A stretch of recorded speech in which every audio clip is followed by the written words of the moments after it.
Vamos ler então Lucas, capítulo 5. A pesca maravilhosa. Certa vez, às margens do lago de Genezaré, quando a multidão se comprimia junto a Jesus para ouvir a palavra de Deus, ele viu 2 barcos junto à praia do lago. Os pescadores haviam desembarcado e estavam lavando as redes.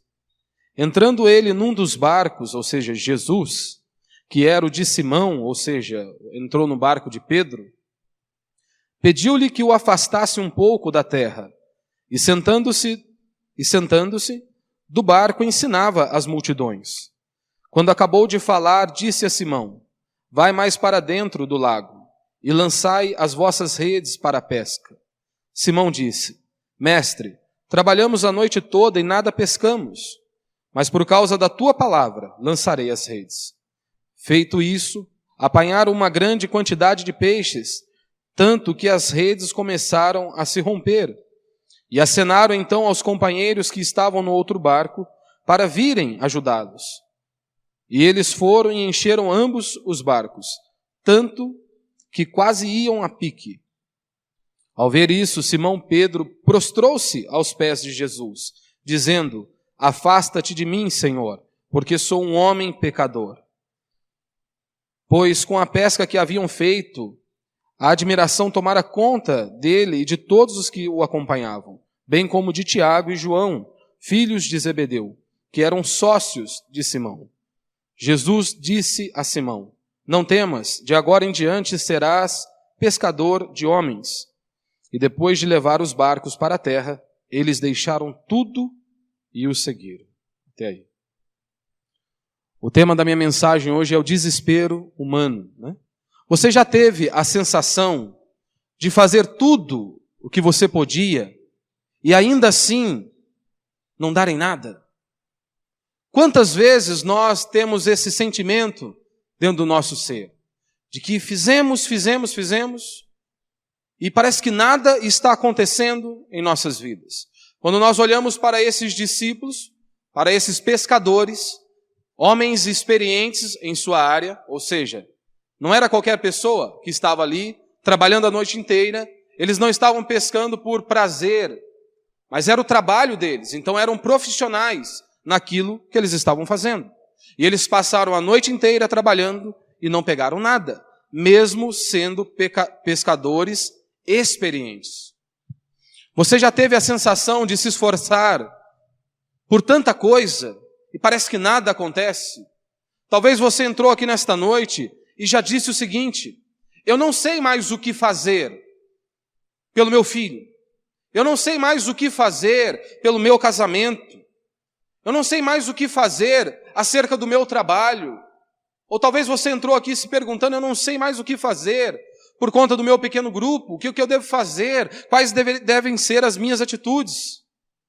Pois a sensação que você tem é que você está correndo como em uma esteira, correndo e não sai do lugar. Por que que muitas vezes isso acontece em nossas vidas? Parece que nada está acontecendo, parece que nós não vemos nenhum agir, nenhuma coisa, nenhum sinal por nenhum dos lados. Talvez seja a falta da bênção de Deus sobre a sua vida.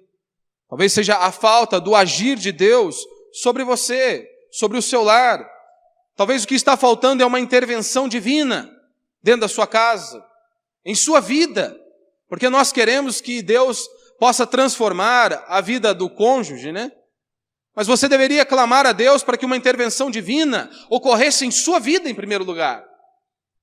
Muitos ficam preocupados, ou é a esposa preocupada com o esposo, quando na verdade ela deveria clamar a Deus para que os olhos dela fossem abertos, ou que os olhos dele fossem abertos, para que então ele pudesse perceber ao Senhor e então perceber os seus pecados.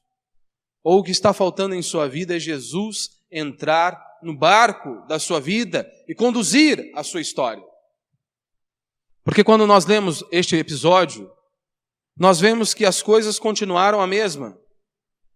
Jesus, aqueles homens trabalharam a noite inteira, de repente Jesus vem, pede o barco emprestado, aqueles homens cansados, talvez frustrados, E Jesus ainda pede o barco emprestado porque ele quer pregar. Sentado-se no barco, ele quer pregar às pessoas. E depois então Jesus, após pregar a sua mensagem, Jesus ainda dá uma ordem àqueles homens, pescadores profissionais. Ei, coloquem um barco mais para o fundo e lancem as redes. Eles lançaram a mesma rede, no mesmo lugar, eram os mesmos pescadores. Qual a diferença?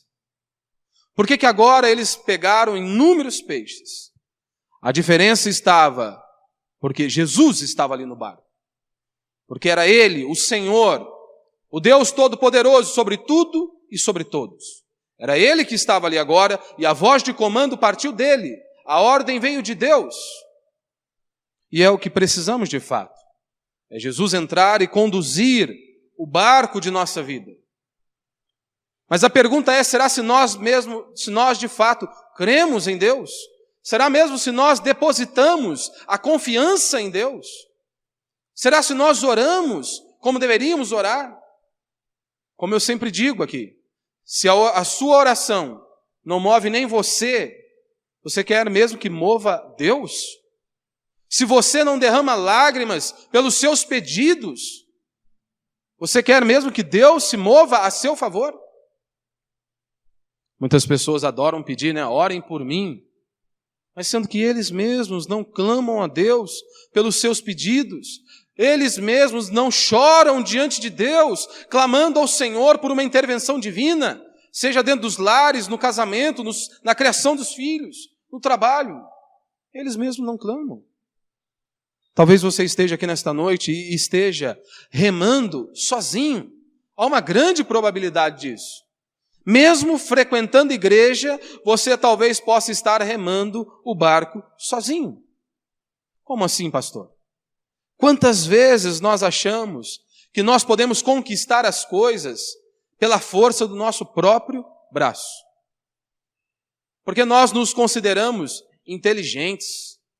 Nós achamos que somos pessoas experientes, que nós não precisamos de Deus, que nós não precisamos de ninguém, que nós somos o cara. Que nós sabemos tudo acerca da nossa vida, do laguinho, da nossa vida, que nós dominamos tudo sobre o laguinho do nosso relacionamento, ou seja, do nosso casamento, que nós dominamos, nós temos experiência acerca do laguinho do nosso trabalho, então nós não precisamos de Deus. E Jesus foi categórico ao dizer, sem mim nada podeis fazer. Só ora aquele que depende de Deus, aquele que reconhece que ele não pode fazer nada sem Deus, que ele não pode nada se Deus não intervir sobre a vida dele. Como disse Augusto Nicodemos, oração é para os fracos. E aí ele continua afirmando, por isso eu oro. Por que então que Deus, vendo todo o esforço daqueles homens, por que mesmo Jesus olhando e vendo que aqueles homens trabalharam a noite inteira, por que Jesus não veio agindo na vida daqueles homens durante a madrugada? Por que Jesus não entrou naquele barco, não intervém ali, não fez um milagre ali? Por que Jesus esperou passar a noite toda para depois vir e agir na vida daqueles homens? Primeiro, talvez Jesus não entrou naquele barco, não agiu ali com uma intervenção, justamente porque eles precisavam se render. Ou seja, Jesus estava esperando que eles se entregassem. E é exatamente isso que eu e você precisamos fazer. Nós precisamos nos entregar, nos render. A noite toda pescando. E agora eles estavam ali lavando as redes para irem embora, para irem descansarem. Talvez aqueles homens estavam cansados e uma grande possibilidade, talvez frustrados. E Jesus diz que, ei, me empresta o barco, que agora eu vou pregar. E se fosse com você? Ou melhor, quantas vezes você não tem uma posição diferente dos discípulos? Quantas vezes no seu dia a dia, nós temos aqui apenas 2 cultos na semana, quarta e domingo. Apenas 2 cultos. A igreja primitiva se reunia todos os dias. Hoje nós temos apenas 2 cultos. E talvez seja uma grande dificuldade, mesmo você tendo disponibilidade de horário, de dia, para vir cultuar a Deus. Imagine se fosse você. Será se a sua atitude é igual aos dos discípulos? Trabalharam a noite inteira, não pegaram nada, talvez frustrados, angustiados. E Jesus diz, eu quero o barco. E depois Jesus ainda dá outra ordem àqueles homens. Talvez você trabalhou o dia inteiro. E de repente você chega em casa, a mulher diz, ei, vamos para o culto? Se você pudesse, você matava a mulher. Ou vice-versa. Talvez você trabalhou o dia inteiro, e aí você ouve, ei, hoje tem culto. Muitos já reclamam. Ou talvez você trabalhou a noite inteira. Aí chega de manhã, no domingo de manhã, vamos cultuar a Deus. E aí você pode reclamar. Os discípulos não reclamaram. Eles não olharam e disseram, ei, Jesus, hoje não, hein? A noite foi fraca, não deu nada. Nós estamos cansados, angustiados. Não, hoje não dá. Não é isso que muitas vezes você está aqui e pode dizer isso? Hoje eu não vou buscar a Deus, não. Mais um culto? Deixa eu vou no domingo. Eu não estou afim hoje, não. Trabalhei tanto, estou tão cansado. Muitos usam isso como uma desculpa para não buscar Jesus. Para não virem, para cultuar a Deus junto com os irmãos, como a Escritura nos ordena. Você não pode estar cansado para cultuar a Deus. Nós não podemos. Por que nós não podemos estar cansados para cultuarmos a Deus? Ora, porque Deus é tudo que nós temos. Porque é Ele que te mantém de pé. Porque se não fosse Deus ter renovado sobre você as suas misericórdias, você não teria visto esse dia raiar. Você só está de pé porque Deus tem cuidado de você. Você só pôde ir para o seu trabalho porque Deus foi misericordioso com você. Porque Deus te deu sabedoria, como diz Deuteronômio. Ele nos deu sabedoria para adquirirmos riqueza. Então é por isso que nós não podemos estar cansados para cultuarmos a Deus. Nós não vemos ninguém faltar trabalho porque está cansado. Você precisa ir para o trabalho. Não importa se você não dormiu a noite inteira. Mas porque para Deus nós achamos que Deus, Ele aceita tudo mais ou menos, né? É um culto mais ou menos, uma vida mais ou menos, mas nós queremos tudo de Deus. Ou seja, muitos usam isso como uma desculpa para não buscar a Jesus. Pedro, ele não fez isso. Por que ele não fez isso? Ele sabia que tudo pertence a Deus. O mar pertence a Deus, os peixes pertencem a Deus e tudo que ele possuía pertencia a Deus. Sabe qual que é o grande problema da maioria das pessoas? Eles se esquecem. Eles se esquecem que o nosso sustento não vem do nosso trabalho. Eles se esquecem que o nosso sustento vem do alto. Eles se esquecem que o nosso sustento tem um nome e é Jesus Cristo de Nazaré. Porque é Ele que nos mantém de pé. Nós só estamos respirando porque Ele renovou sobre nós as misericórdias dEle. Senão nós não estaríamos aqui. O que você pode fazer? Você pode praticar um exercício, uma atividade física, ter uma alimentação balanceada, mas você não consegue acrescentar um dia à sua existência. Só Deus para nos manter de pé. Talvez os discípulos poderiam dizer, eu não vou oferecer meu barco não, Jesus, que isso? Não, que oferecer barco depois de uma noite como essa? Mas eles não fizeram, está aí. Simão, o barco está aí. Faz o que o Senhor quiser. Quantas vezes nós ficamos ali relutando com Deus, né? Queremos relutar com Deus, lutar com Deus. Não, Senhor, eu não vou entregar o barco da minha vida, não. Não, Senhor, eu não vou entregar o barco das minhas posses, não. Não, Senhor, eu não vou entregar, não, o tempo da minha vida para o Senhor, não. Não, Jesus, que isso? Vou ter que abrir mão de coisas nesta vida por amor a Ti? Aí é pedir demais, Senhor. Não foi isso que os discípulos disseram. Não foi isso. Você notou aqui no texto? Eles receberam ensino e aí então Deus supriu com o peixe. Primeiro eles foram instruídos por Cristo E depois Cristo então faz um milagre, e então supriu a vida daqueles homens. Sabe qual que é o grande problema hoje, principalmente dentro da igreja evangélica? As pessoas que não querem o ensino. Elas não querem a parte do ensino, da pregação da palavra de Deus. Eles só querem o peixe. E é exatamente isso que muitos líderes religiosos têm feito. Nós não temos pregação do evangelho hoje. Nós não temos nenhuma pregação tratando acerca do céu ou do inferno. Pregações que falam da eternidade. São pregações escassas. Pregações que falam da ira de Deus, da doutrina da ira de Deus. Poucos pregadores anunciam esta doutrina. E convenhamos, nós vamos passar aqui 70, 100 anos, talvez o máximo aí para alguns.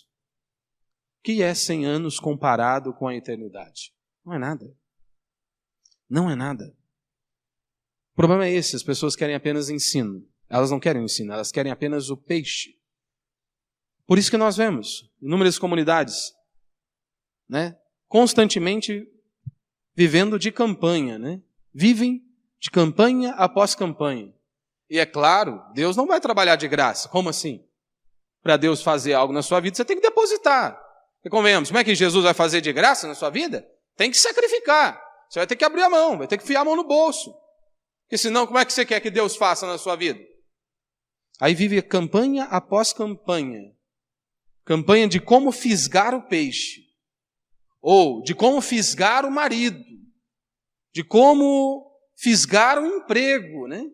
Por isso você tem tantas denominações e cada dia é um cardápio diferente para atender um público diferente.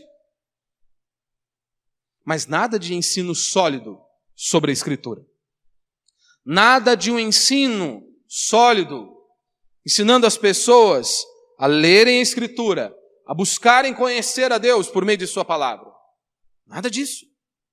Nada disso. Isso é algo pesado. Nada de ensino, ensinar as pessoas a meditarem na palavra de Deus, a conhecerem a Deus por meio da Escritura. As pessoas querem apenas pegar o pacotinho da bênção e ir embora. Como disse Augusto Nicodemos, antigamente a função da igreja era instruir as pessoas na verdade. E até o catolicismo, você pega lá muitos padres que davam aula para as crianças. Eram os padres que instruíam. Então a grande função da igreja era o quê? Instruir as pessoas na verdade. Hoje a igreja se tornou uma grande fábrica de bênção. As pessoas não estão preocupadas em conhecer a Deus, em se dobrarem diante da palavra de Deus. Você acha mesmo que muitas pessoas querem sair de seus lares e vir para um culto onde elas vão ser instruídas? Não, elas querem apenas pegar um pacotinho prático da bênção, pegar a bênção e ir embora. Não, eu não preciso conhecer isso. Eu nunca vi campanha de 7 dias para conhecermos a Deus. Eu nunca vi campanha 7 dias para que haja convicção de pecado em minha vida. Nunca vi. É sempre campanhas falando de bênção, né, que você vai ser vitorioso, que a bênção está chegando, mas nunca assim, Senhor, abre os meus olhos, Pai. Faz-me reconhecer se há algum caminho mau. Quebranta, ó Deus, o meu coração. Tira a minha arrogância. Esse coração duro me quebra. Nós não vemos isso. Pessoas que só vão à igreja por causa do peixe, ao conseguirem o peixe, você já sabe o resultado. É claro que elas vão embora. Constantemente vemos isso, não é? Se a pessoa vai à igreja por conta do trabalho, é claro que a hora que ela conseguir o trabalho, ela vai embora. Se a pessoa vem à igreja apenas porque ela precisa de uma bênção financeira, ou porque ela precisa de uma intervenção divina em seu relacionamento, ou em qualquer outra área da vida dela, a partir do momento que ela receber aquela bênção, é claro que ela vai embora. É a única coisa que ela queria. Elas nunca mais voltam à igreja. Você percebeu aqui os discípulos? Você notou aqui no texto?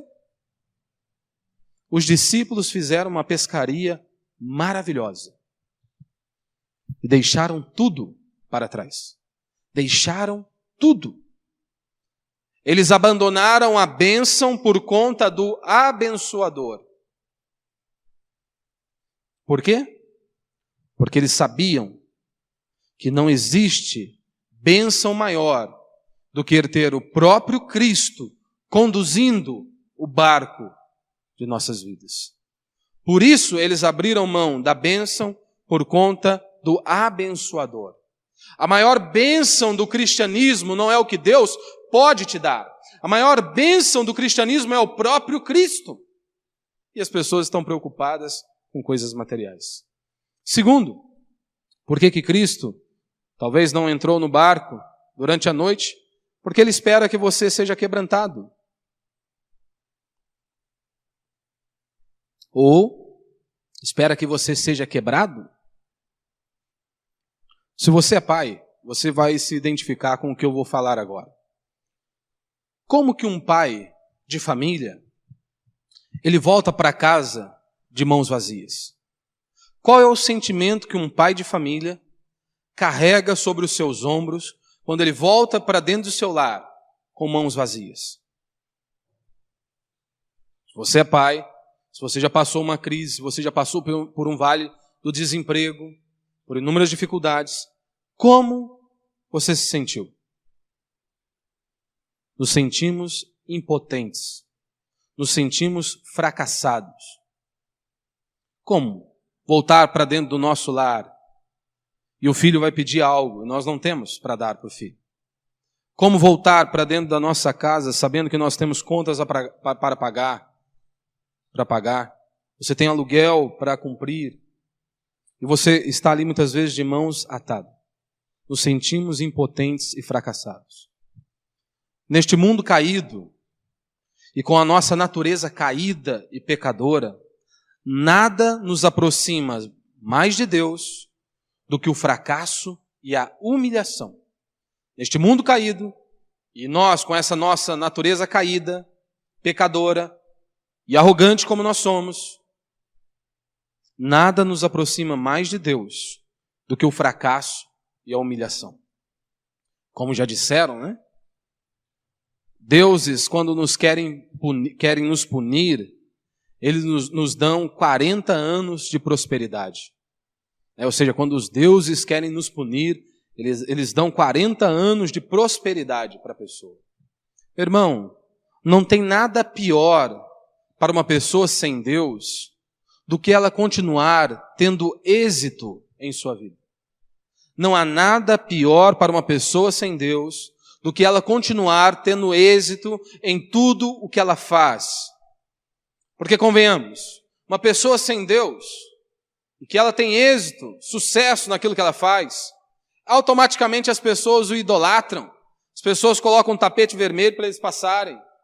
Eles são elogiados. E não tem nada melhor para conduzi-los ao inferno do que isso. Continuarem tendo êxito naquilo que eles fazem. Se eu tenho êxito, por que eu vou precisar de Deus? Se tudo está dando certo na minha vida, o bolso está cheio, a conta bancária está cheia, tenho bons carros, bela casa, a família está maravilhosa. Para que precisar de Deus? Não preciso de Deus. Não preciso desse Jesus que vocês tanto falam. Mas e quando Deus permite, em alguns momentos em nossa vida, a tragédia, o fracasso, ou melhor, o aparente fracasso? Eu digo aparente porque a Escritura diz que nós cristãos, o crente ele é sempre vencedor. Em todas as coisas somos mais que vencedores. Somos mais do que vencedores. Mas por que então Deus permite em alguns momentos a tragédia e o aparente fracasso? Para que Ele possa entrar e Ele esteja cuidando de nós. Onde nós olhamos para as nossas vidas, nós estamos sem saída, nós estamos limitados, não há força alguma em nós. E isso ainda é a graça de Deus. Mesmo durante esses momentos de tragédia, de dor, de um aparente fracasso, é Deus cuidando de você.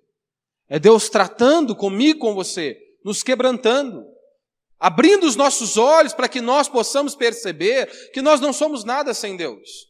Porque constantemente você olha na Escritura, quando as pessoas prosperam, o primeiro passo que elas fazem é abandonarem Deus.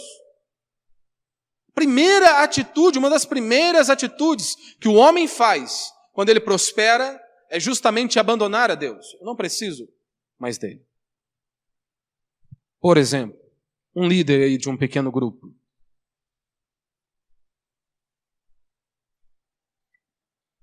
Imagine, ele trabalha. Ele lidera um culto no lar. Ele está ali para servir aqueles irmãos.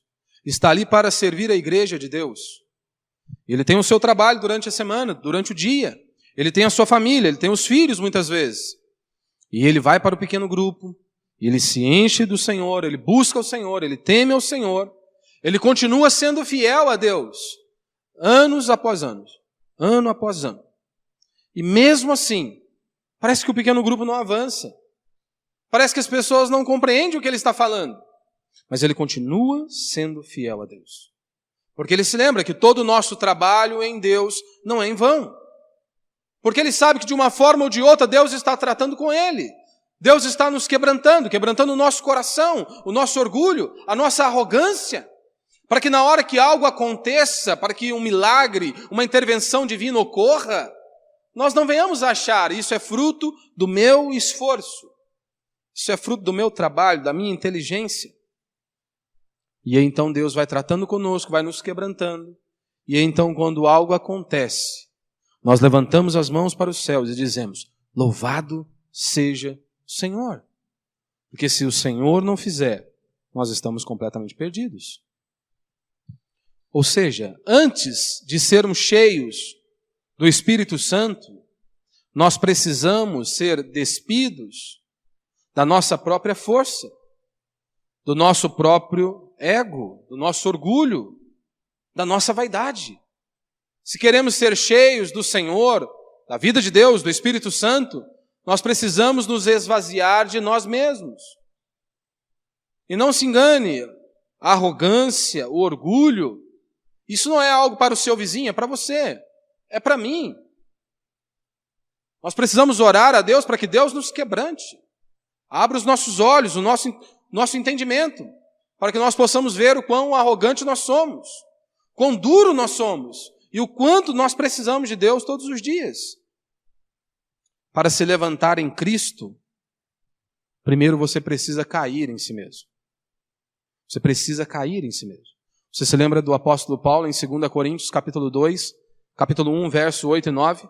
Paulo diz assim, irmãos, não queremos que ignoreis a tribulação pela qual passamos na Ásia, porque foi muito acima das nossas forças, de tal modo que chegamos a desesperar da própria vida.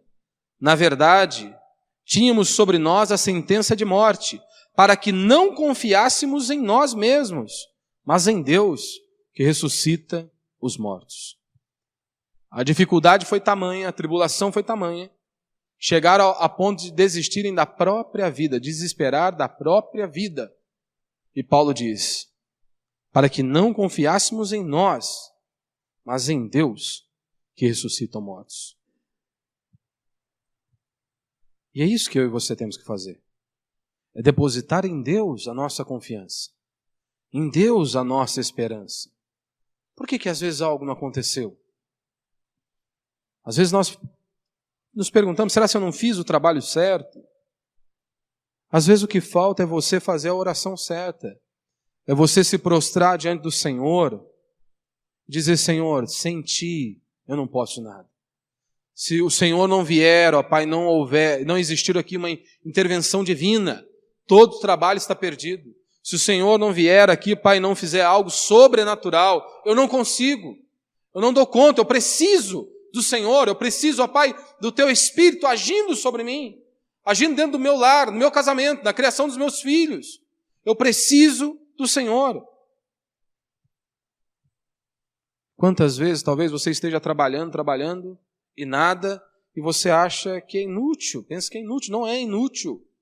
Nós temos que trabalhar muito, mas às vezes Deus está nos quebrantando, Deus está trabalhando em nós. Para quê? Para que eu e você possamos aprender a confiarmos nele e não em nós. Talvez você esteja aí passando por inúmeros problemas, inúmeras dificuldades. E eu sei que muitos dos nossos problemas, muitas das nossas dificuldades, são justamente por conta dos nossos pecados.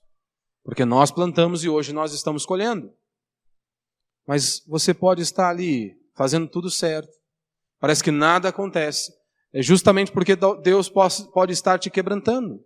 Para que você e eu aprendamos a confiar nele e não em nós mesmos. Depositarmos nele a nossa confiança.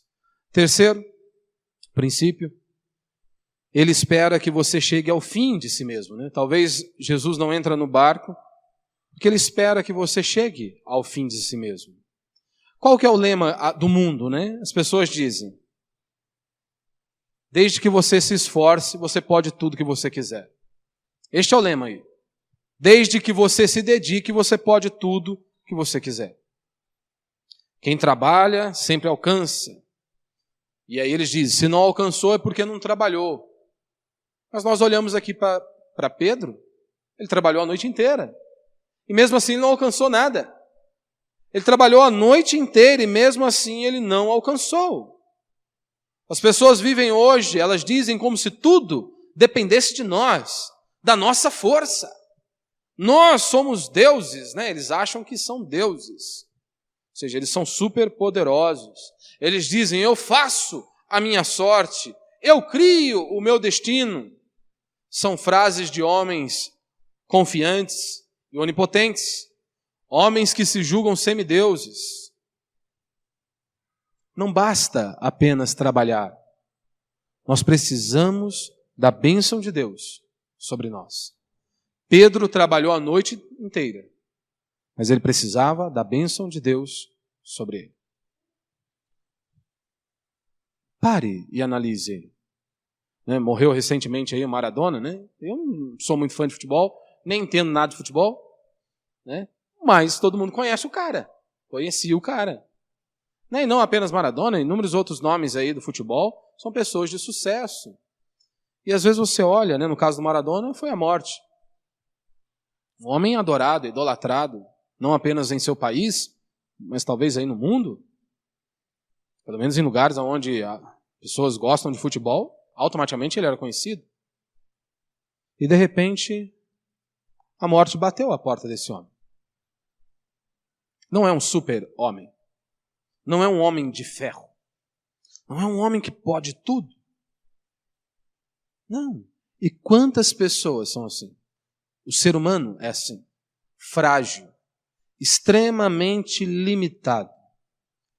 E quando você olha para esses homens que são considerados fortes, poderosos, e de repente uma doença os destrói, talvez um passo mal dado pode estourar, acabar com a vida daquela pessoa. Ora, você olha para a sua vida, eu pelo menos olho para a minha vida e digo, eu preciso de Deus.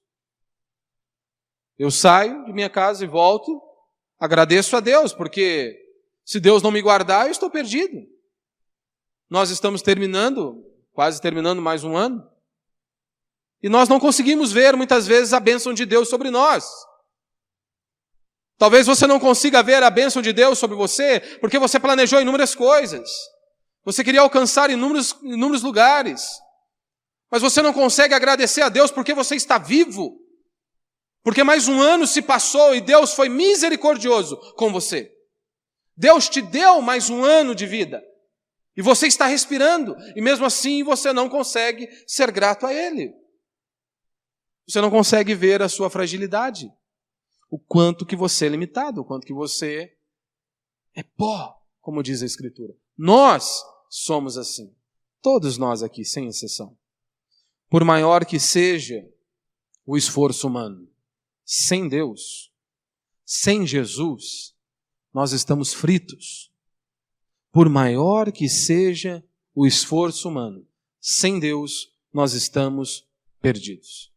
Não foi isso que Jesus disse em João 15, verso 5? Sem mim, nada podeis fazer. Ou como diz o salmista no Salmo 127, se o Senhor não guardar a cidade, em vão trabalha a sentinela, em vão trabalha o vigia. Se Deus não guardar, acabou. Todo o trabalho é perdido, todo o trabalho vai por água abaixo. Esses homens trabalharam a noite inteira em nada. Talvez você esteja aqui e já tentou inúmeras coisas, tentou fisgar seu marido, não é? Ou você tentou fisgar a sua esposa, de diversas maneiras. Parece que quanto mais se embelezava, parece que quanto mais tentava fazer uma comida saborosa, quanto mais tentava dar um talento, parece que o homem mais longe ficava. Ou a mulher mais longe ficava. Talvez você esteja aqui e já tentou de diversas maneiras, lá no seu trabalho, se dedicou, fez o seu melhor, e parece que nada saiu do lugar. Parece que não saiu do lugar. Talvez você esteja aqui e tentou salvar a si mesmo. E aí você olha e enxerga os seus pecados. O quão distante eu estou de Deus. Meu irmão, a hora que você perceber que você não pode fazer nada sem Deus, e aí você se prostrar, clamar a Ele, você pode ter certeza que Ele vai entrar no barco. A hora que você jogar a toalha e dizer, Senhor, se o Senhor não fizer, se o Senhor não guardar, se o Senhor não vier com uma intervenção divina, tudo isso é trabalho jogado fora. Mas nós precisamos nos prostrarmos diante dele. Quantas vezes nós nos achamos que somos poderosos, né?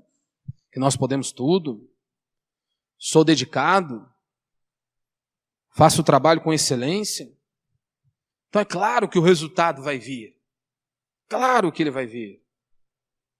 E às vezes Deus vai nos quebrantando, Deus vai nos quebrando, para que nós possamos ver na obra de Deus. Às vezes o pastor pode achar que ele pode alguma coisa, que ele fala bem, porque ele se expressa bem, e então ele não precisa se dobrar diante de Deus, não precisa clamar ao Senhor, ele não precisa buscar a presença de Deus, se encher do Espírito Santo, porque ele fala bem, ele se comunica bem, as pessoas, ele tem características que agradam os homens, e de repente Deus vai o quebrando, para que ele possa perceber que sem Deus ele não é nada. E é isso que eu e você temos que fazer todos os dias, examinarmos a nós mesmos. Será se nós não temos colocado a confiança em nós? No nosso intelecto? Na nossa força, no nosso próprio braço? Lembre-se, nós temos que olhar para Deus.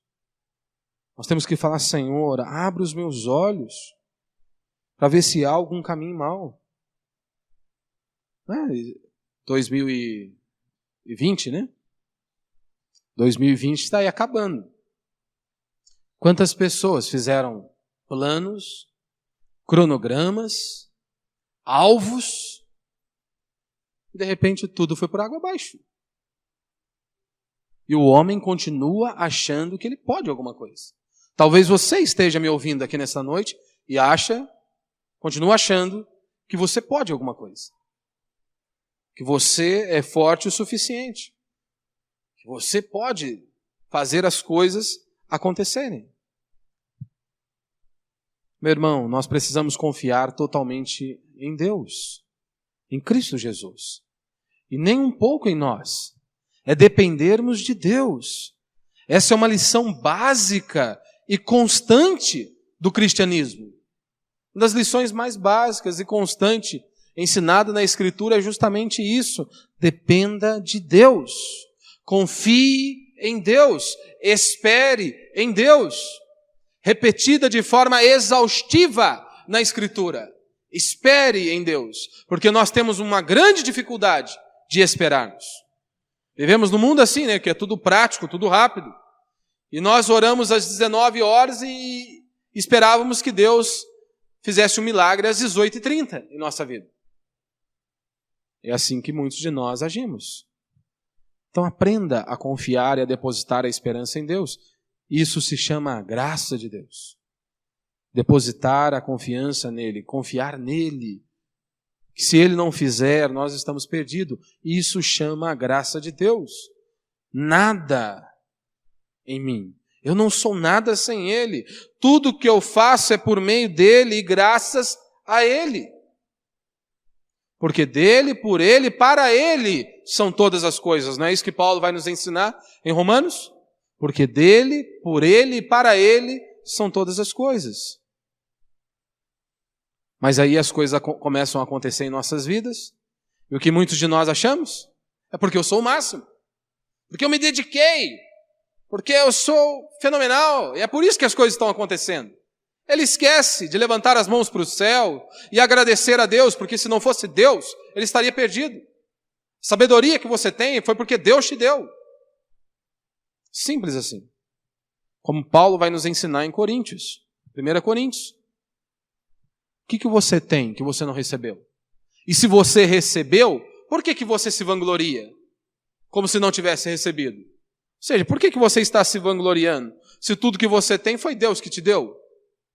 Você não tem nada para se vangloriar. Sim, o que temos e somos, tudo vem de Deus. Como diz João 3,27.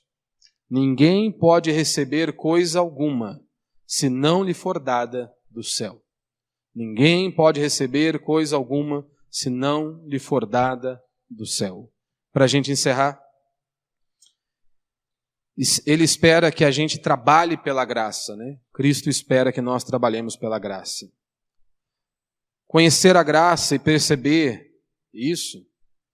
Quando nós conhecemos a graça, então nós olhamos para nós, olhamos para o nosso trabalho e percebemos, sem Deus, sem Jesus, tudo isso é inútil. Mas aí alguém pode perguntar, pastor, mas se tudo que eu recebo é pela graça, então eu não preciso trabalhar. Posso ficar de boa, posso curtir a vida. Você prestou atenção aqui no texto? Quem foi ao fundo? Quem lançou a rede? E quem pescou? Foi Jesus? Não, foi Pedro. Foi Pedro. Levou o barco até o fundo, lançou a rede, pescou. Foi Pedro.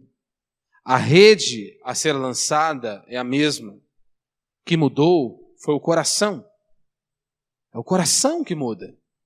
Ele continua trabalhando, mas sabendo, é Ele que faz por mim. Ele é a minha força. Eu dependo de Deus. Nós não oramos para sermos aceitos por Deus. É justamente o oposto, porque Ele me aceitou, é que então eu posso orar a Ele. Eu posso clamar ao Senhor. Lembre-se, meu irmão, se você é rápido, inteligente, saudável, tudo que você é, foi porque Deus te fez assim. É Ele que te fez rápido, é Ele que te deu inteligência. Tudo vem das mãos de Deus. Não podemos nos esquecer. Sem a bênção de Deus, você pode trabalhar a noite toda e nada acontecer. Com Deus, mesmo cansado, triste, Ele vai te levar a uma grande pescaria. O que não é a vontade de Deus, mesmo com todo o seu vigor, será em vão. O que é a vontade de Deus, mesmo diante da sua fraqueza, é possível. O que é a vontade de Deus, mesmo diante da sua fraqueza, é possível. Depois de toda aquela frustração, Jesus usando o barco, e agora Ele exige algo mais.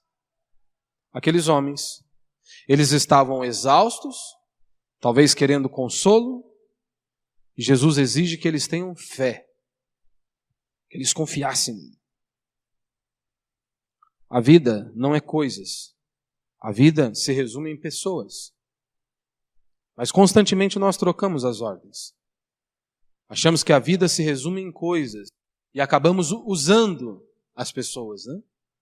Ao invés de usarmos coisas, usamos as pessoas. E lembre-se, andar com Jesus é renúncia. Andar com Jesus é renúncia. A conversão genuína sempre implica em alguma renúncia. A conversão genuína sempre implica em alguma renúncia. O convite de Cristo, para mim e para você, não foi como muitos pastores o fazem hoje. Ei, você precisa de uma casa nova? Venha, Cristo vai te dar. Você precisa de uma porta de emprego? Ei, venha, Jesus vai te dar. Você precisa de um casamento? Venha, Jesus vai te dar. E eu creio em todas estas coisas, que Deus pode nos abençoar financeiramente, que Ele pode nos suprir, mas isso não é o centro do Evangelho. Isso não é o centro do cristianismo. Jesus, quando nos fez o convite para seguirmos a Ele, foi categórico ao dizer: se você quer me seguir, negue a si mesmo. Se você quer me seguir, negue a si mesmo. Tome a sua cruz e siga-me. Ou seja, vai chegar um dado momento de sua vida que você terá que abrir mão, muitas vezes, do dinheiro, muitas vezes dos sonhos, muitas vezes do status, né? E algumas vezes até mesmo de companhia. Se você é um cristão genuíno, há uma grande probabilidade de chegar num determinado momento e precisar fazer isso. Aqui está a grande diferença da pregação genuína do Evangelho para o falso Evangelho, que promete que você pode ter Cristo e tudo mais. Você não precisa renunciar nada, que Cristo vai realizar todos os seus desejos, como se nós vivêssemos dentro de uma bolha. Não. Jesus foi categórico ao dizer: no mundo tereis aflições, mas tende bom ânimo, eu venci o mundo.